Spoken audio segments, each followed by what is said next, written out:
So, a while ago, I wrote a poem called A Few Things on My List. And I just recently finished a poem and it's called The Rest of the Things on My List. So, here it is. I'm sick of guys getting girls pregnant and leaving them. And I'm sick of being told lies and like a dummy, I believe them. I'm sick of girls talking about how they thick with it, sick with it, and the guys who ask them to spread their legs so they can get with it. And I know in the last poem I only addressed a few, so here's the rest, and I apologize if it applies to you. But I am sick of people coming to me with make-believe prophecy saying that if I don't follow them, I'm going to hell. And I'm sick of little girls and little boys looking for father figures only to find them in jail. And why is it that broke guys think they wise because they smoke weed and got bloodshot eyes? And girls tend to measure their beauty by the size of their thighs. It's like this generation is easily despised.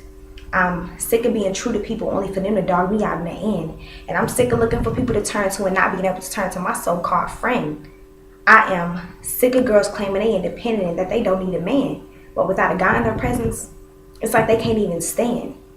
And I'm sick of teenage girls disrespecting themselves by putting half-naked pictures on the web so they can get some likes and posting videos and fights. It's almost like they don't know wrong from right. 13 years old claiming they hate sleeping in Nola at night.